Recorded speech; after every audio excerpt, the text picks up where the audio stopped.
Hello guys! Masayang araw. So ito na nga, nakakuha tayo ng at least 10 reactions.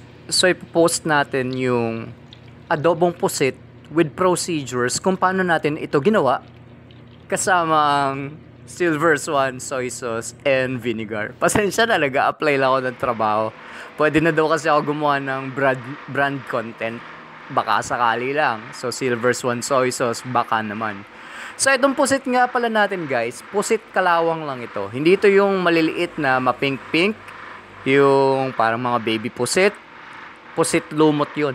At di hamak na mahal ang presyo nun kesa dito sa pusit lumot.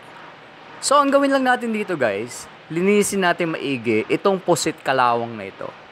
So tanggalin natin yung mata, yung nasa sa ulo niya, tanggalin natin. And then, tanggalin din natin yung mga laman niya sa loob. Yung mga... Basta maraming dumi sa loob eh.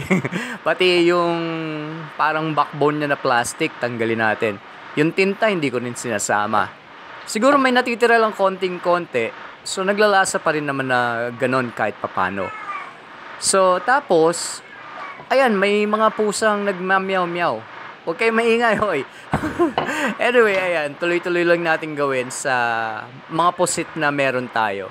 Actually, ang pusit na ito ay 4 medium size lang.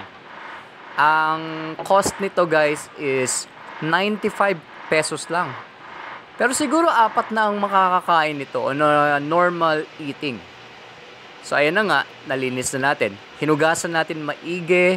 Ayan, wala na yung balat na parang kalawang. Siguro kaya tinawag na pusit kalawang. And then, ayan, hihiwain na natin ito sa desired na laki na gusto natin. Ang pinili ko yung medyo mataba-tabang konti. Kasi ang pusit guys, pag niluluto, minsan nagsishrink siya, lumiliit. Pero siguro depende sa pagkaluto kung malakas ba ang apoy. I really don't know. Pero ito hindi kasi ito nag-shrink. Niluto ko lang ito sa low to medium heat lang or fire. And niluto natin to guys for about 5 minutes or less lang. So ayun yung mga kailangan natin, mga chilies, kamatis, wala itong sibuyas, baka wala akong available pero okay naman nangyari. And nilagyan ko rin ito ng luya. So ang gagawin lang natin guys is to marinate the pusit for about at least 30 minutes lang. Ayan na nga ang silver swan sukang puti or vinegar. Ayan na nga ang silver swan soy sauce. Baka naman, again, ang ratio ko, mas madami lang ng konti yung soy sauce. So kayo naman tumansya kasi panlasa natin parati ang masusunod dito. Pag nanonood ako ng video, hindi ko sinusunod yung exact amount ng ingredients nila. Itinatama ko na lang ito sa aking panlasa. So after 30 minutes, ayan, gamit tayo ng oil. Jolly canola, baka naman sa baking ko, ginagamit din kita. Maganda yung mantika na yan, lagay mo sa freezer, hindi natutulog guys. Anyway, unahin natin yung kamatis. Antayin natin mag-translucent ng konti. And agad naman natin isusunod na din yung luya. Minins ko yung luya kasi yung iba ayaw kumain ng luya para hindi nila maramdaman na may luya. Nakakain na pala nila. Kasunod yung bawang na rin.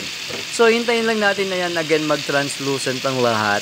And, maamoy na natin yung aroma. Alam niyo yun, minsan kinakaway-kaway nyo pa yung kamay nyo para maamoy yun. Pag amoy mabango na, siya naman nating isusunod na yung marinate. Hindi pa natin isasabay yung pusit kasi madali lang nga maluto yun. Papakuluan lang natin ito saglit para maluto yung suka. Tikman nang naaayon sa inyong panlasa. Lagyan natin ng pampaanghang para may konting sipa. Pwede nyo rin yan lagyan ng bell peppers kung may available kayo. Lagyan nyo rin ng ceiling green. And then, tsaka natin isusunod yung hiwa-hiwa ng pusit. So again guys, niluto ito sa low to medium fire lang in less than 5 minutes. So wag nyo nang iwanan ito. Tikman again sa inyong panlasa. Kung kulang pa, dagdagan nyo ng paminta. So, ground pepper by McCormick. McCormick, baka naman, ginagamit din kita na sa cinnamon ground at sa vanilla. Napakatagal ko nang nagbe-bake. Baka naman. Oyster sauce, lagyan din natin guys. So, dato puti, oyster sauce, baka rin naman. Pasensya na kayo guys, nag-a-apply akong trabaho kasi sabi ni Facebook, pwede na ako gumawa ng brand content. So, ayan, pagkalagay ng oyster sauce, tuloy-tuloy ang luto. Huwag nyo nang iwan kasi nga 5 minutes or less than 5 minutes lang ito niluto after the marination. So, tikman. And then, lagyan ng chilies. Basta yung anghang, depende na rin sa inyong panlasa. Kasi yung iba, ayaw naman masyado maanghang. Pwede naman kayong gumamit ng sausawan after na may siling labuyo or kahit anong pampaanghang na gusto nyo. Hayaan, pakuluin lang saglit. Huwag nyo nang iwan, as I said. And then, titikman na natin ito. Ito ay adobong pusit kasama ang Silver Swan soy sauce and vinegar. Siya naman talagang sumasarap ang adobo nyo pagkasama ang Silver Swan soy sauce and vinegar. Kaya naman, baka naman, Silver Swan. So ayan, tignan natin guys kung malambot. Papatayin na natin yung kalan. Ilagay yung sabaw para maganda tignan ng konti. And so far so good yung mga kumain. Medyo nagustuhan naman guys. So 95 pesos again. And nakakain ay 4 na tao. Or maybe more, a little more. Depende sa consumption nyo. Ayan, napakatagal mong nandito. Silver Swan, soy sauce and vinegar. Maraming salamat. At pinapasarap mo ang mga luto ko. Kahit sa mga beef pares ko dati. For the longest time. Siguro 2015 nagbi-beef pares na ako. Lagyan natin ng toppings, fried garlic. So, bawat kagat nyo ng pusit, may kakaibang garlicky flavor ito. So, guys, ayun, maraming salamat sa panonood.